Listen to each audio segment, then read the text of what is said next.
Hey everyone, Kyle here, bringing you some more Duelyst content. So today, I luckily have NowayitsJ. I always want to say now it's J for some reason, and the AY disappears for me for some reason. But he's here with me. If you want to say hello. Hello. Okay, excellent. I had gotten some requests from you guys saying that you wanted to see the replay from his perspective as well, and so while we discuss one of them in a little more depth, I figured that we could go ahead and watch his replay, and talk about it. So here, though, Jay, do you prefer Jay, or how would you prefer me call you? Whatever you want to call me. I prefer J or JJ or something like that, but Okay. it's up to you. Okay, perfect. So before we unpause it, looking at this opening hand, what was your thoughts with the opening hand here? It looks, I mean, to me, it looks like the opening hand's pretty solid. Besides, maybe like, do you hold on to Heaven's Eclipse, or would you just get rid of that? Um, I usually, whenever I have Lantern Fox or Spelljammer, I usually try not to hold on to Eclipse because I feel like it won't happen until so late in the game that the game usually is decided already. So when I already have card draw, I don't usually keep it. But if I have like a really uh, low hand, like Blood Rage, a bunch of Phoenix Fires and stuff, and zero mana cost stuff, I would. Okay, fantastic. And this is also, I'm glad that we're doing this because I've tried picking up Songhai recently. Necri has been showing it to me, and then after our matches, I played it a little bit on ladder today for a video. So this will be good for me to get a little more. It's basically like we get to talk about it, and I get to learn more. So then when I mess around with Songhai myself, I can understand what I'm doing a little better. All right. So I'm gonna go ahead and. Mm-hmm. Are we starting it? Yeah, I was about to say, are you ready to unpause? Oh. Okay.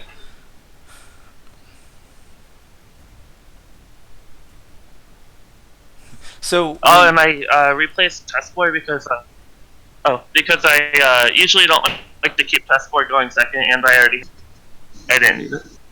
Okay. That makes sense. So going against when you go against Vitruvian, like what are the key cards that you're hoping to see, or is your gameplay pretty standard across like most of your matchups? Uh, it's pretty standard, but against Vitruvian, you want to have like a more like a you want to play a style that they can't deal with everything. So you want like three different answers. You want like Chakri, Lantern Fox, and Blood Rage in in this matchup because they can't deal with Blood Rage that well without Rashas. Mm-hmm. So you just want to have so many things that they can't deal with. Yeah, that's instead of one big thing that they can't deal with. Where you do in the mirror. Yeah, that's definitely something that I've noticed with my Songhai matchups when I'm playing on ladder, is that the artifacts aren't always the easiest thing to deal with, and a lot of times I'm finding myself having to use like a Scorn or something to do the last bit of durability, especially if the general's staying decently far away from me. Oh yeah, it is annoying for him. I really wanted to inner focus Fox and Vortex Phoenix Fire on the Primus Fist, but I didn't think it was that big of a deal because I assume most Vitruvians are Obelisk Vitruvians, so I didn't think you could really use the mana tile that well. I see. Yeah, I tried the Obelisk strategy myself, and while I thought it was fun, I don't know. I find it fun moving things around all over the place. Yeah, but I agree. I don't really care for the Obelisk.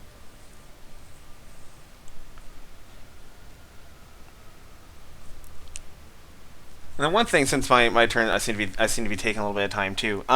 With the Mana Vortex, so sometimes I see Songhai players cast it at the end of their turn, just as extra card draw. How do you decide when to cast it? Like if your hand is full of zero mana spells like this, would you ever cast it just for card draw, or do you try to hold on to it for like just a really opportune moment?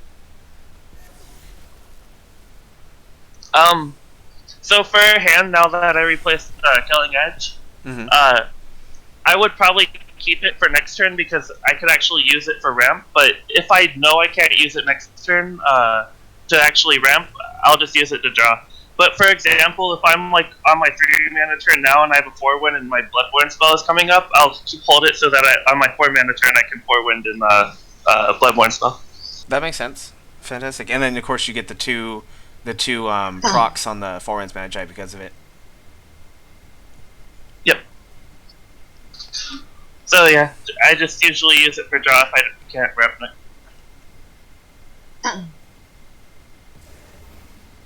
I'm really liking the so this is the aggro Riva, correct? Yep. Yeah, I saw the juxtaposition, so I figured I'm still learning exactly how to tell the subtle differences between like the aggro Riva lists and the spell high lists. And by subtle, I mean like for someone who's not, I don't look at a lot of song high lists. But the juxtaposition is the first thing I realized, and then of course the now that I see the Katara. But in game, until I saw juxtaposition, I still wasn't sure. Which I think is one of the cool things about the faction, is like for Vitruvian, you can usually tell pretty early on if there's structure or something else. But I think it's cool with Songhai that the tech that changes them from aggro to spell high is subtle enough that sometimes you can keep your opponent guessing for quite a few turns. Oh yeah, definitely. There's quite a few different like small differences that actually just change the whole entire deck. But yeah, for the most part, this deck wants to just play very early game and try to snowball. On this play though, I don't know if you got into it yet, but whenever I juxed the Chakrian, I didn't hit one of the 2/2s of my general because you can clear it with 3 little dervishes, but I figured that if I did do that and it forced you to trade the Primus in, it wouldn't really matter since the Primus can't hit my general anyway. So if you do trade that into the Chakri, it's basically already out of the game. So I didn't feel like that was worth it to instead of the 2 damage to your face. I see, that makes sense. That is so. How do you when you are fighting a deck that starts to get a lot on the board like this, like how I had the 2 packs this game? How does the aggro Riva deck handle? Like, what's the what tools do you have to deal with Swarm?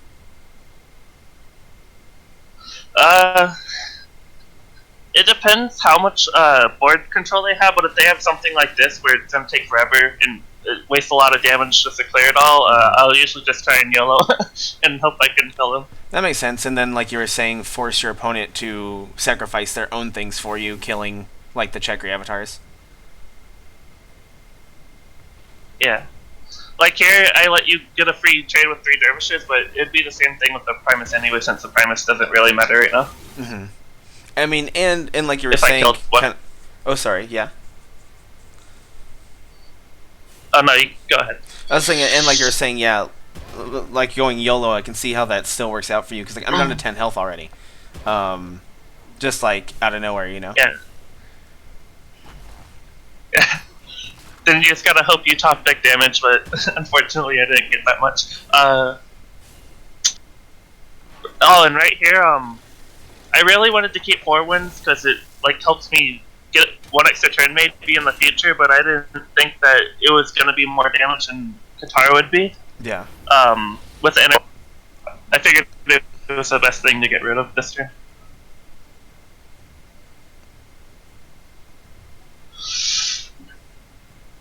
Does that make sense, especially with your hand not really having spells in it?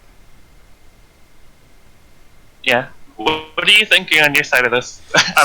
So at this point in time, I was worried about taking 2 damage relatively soon and getting into Spiral Technique range, in case you had that.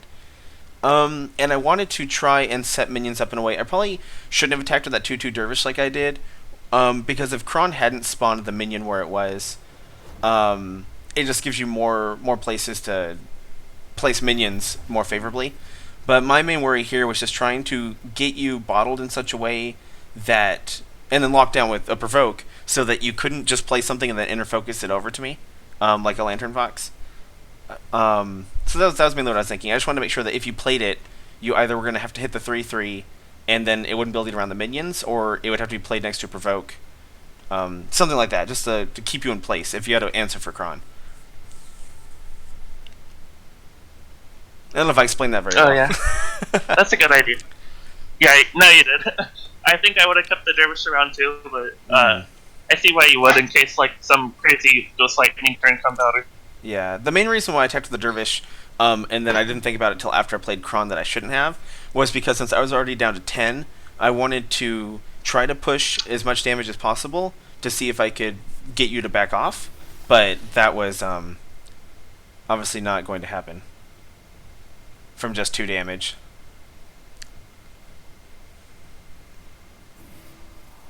And then here, That rush con.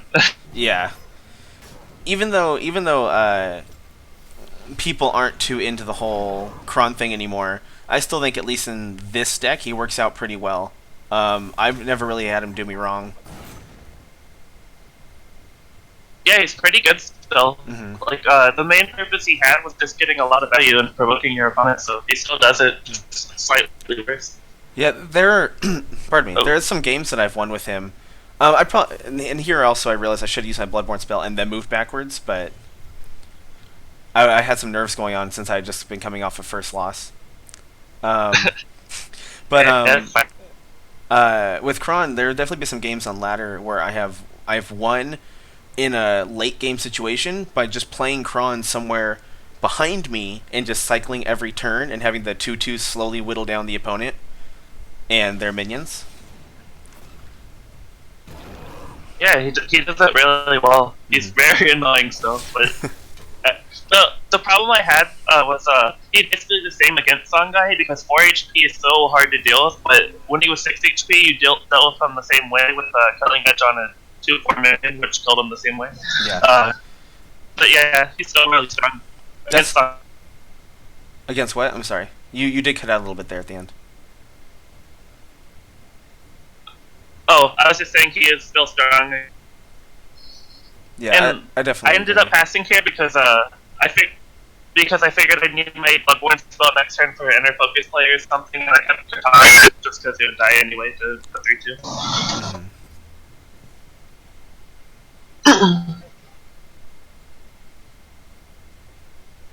Also, sorry if I'm cutting out a lot. It's okay. It's like you said, you warned us with the internet, so I think that's all right. Worst case scenario, I'll just put a little like disclaimer in the video that's like just lets people know, but it's not anything that's your fault. Yeah, here the thing with Lantern Fox is, I don't believe I've pulled any of my Lightbenders yet. Actually, I believe this is the turn where I do play one though. But that was my main thing, is I was trying to dig for Lightbenders this whole game. Lightbenders are Scorns, because I find them useful in this matchup. Obviously, the Lightbenders for dealing with Lantern Fox and anything that has a killing edge on it. And the Scorns are always good for, like I said, picking off the last little bit of artifact damage or picking off the Heartseekers from your Bloodborne spell if they start to build up.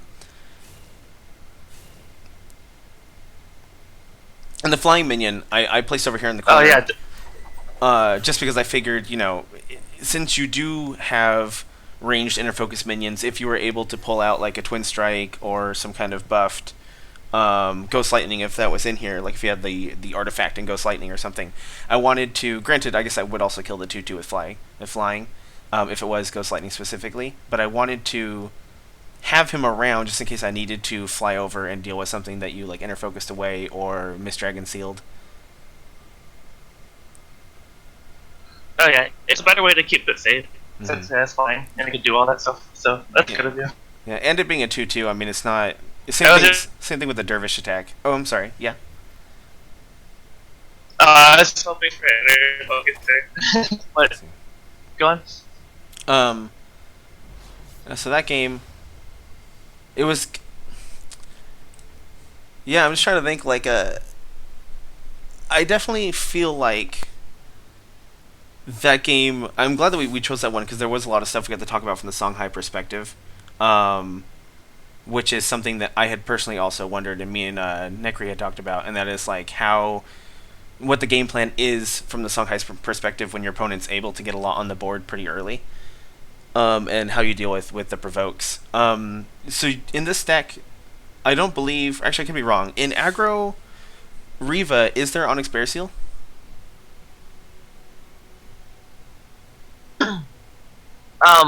Some people play it like Eucharin plays one, but I cut it a long time ago, like 2 months ago or something, because I felt like I don't need more removal than juxtaposition or damage. I can see that. Um, the juxtaposition, though, and again, this isn't a question of trying to think of it. It's not a what is the word? It's more of an inquisitive question because, like I said, like I'm trying to learn about Songhai. This isn't like a criticism question. That's what I'm trying to say. I'm not asking this out of criticism. I'm asking it out of like wanting to learn. So with juxtaposition, um, since you had to switch it with one of your own minions, wouldn't that end up just putting the provoke somewhere where it's locking down something that you played since you have to play it nearby your own stuff, or does that usually not end up being a problem? Well, it's not that big of a problem because you have so many like ranged things you want to keep in the back anyway, like Katara, Heartseeker, Fourwind, all that. They stay in the back, so you always have a good target. And if you don't, you have a task force, so you just run it across the map and then you jux it.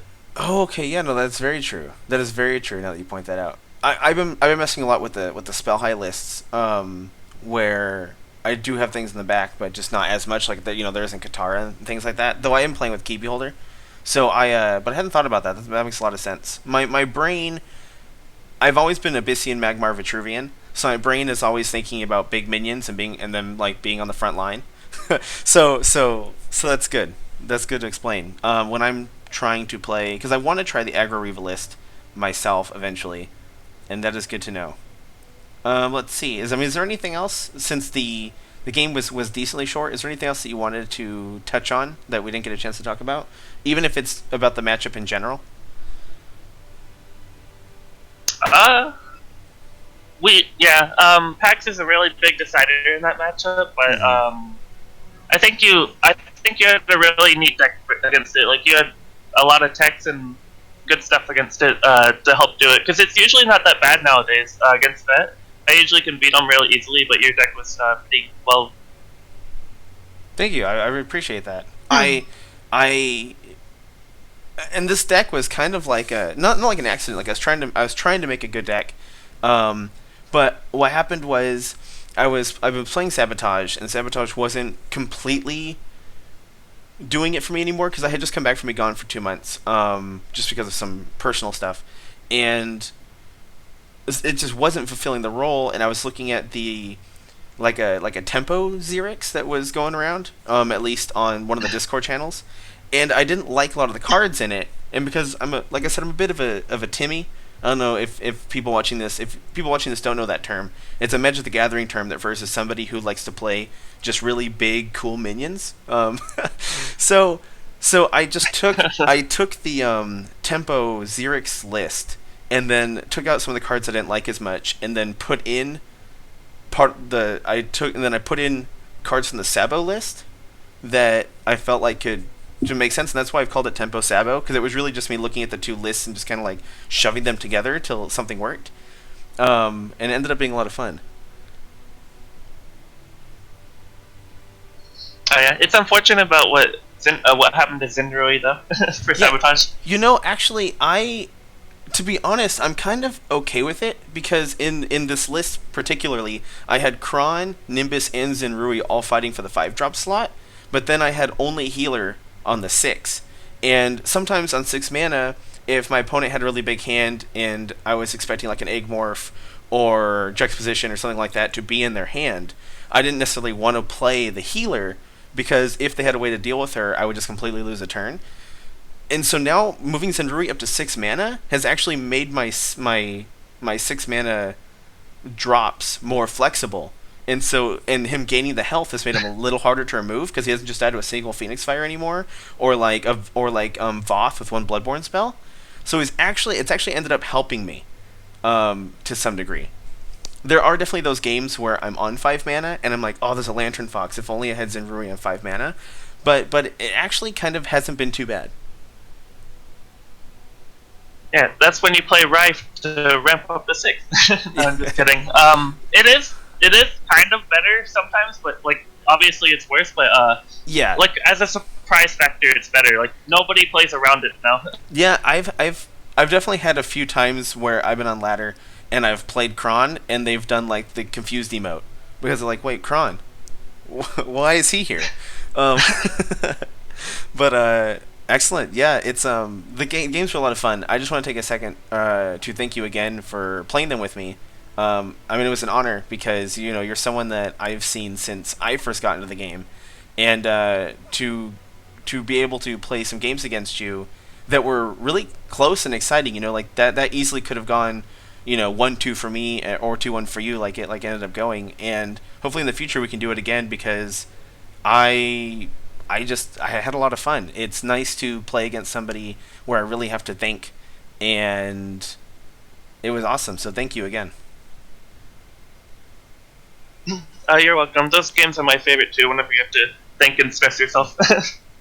Perfect. All right, man. Well, I'm gonna go ahead and cut the video here. Is there anything you wanted to say to the viewers? Nope. But No. if you wanted to check me out, I'm at twitter.com/knowitsjj. Okay. Perfect. I'll go ahead and put that in the description for you guys as well. Links to anything that Jay wants me to. But thank you guys for watching. I hope you guys enjoyed the series and the brief play-by-play, and I'll see you guys tomorrow.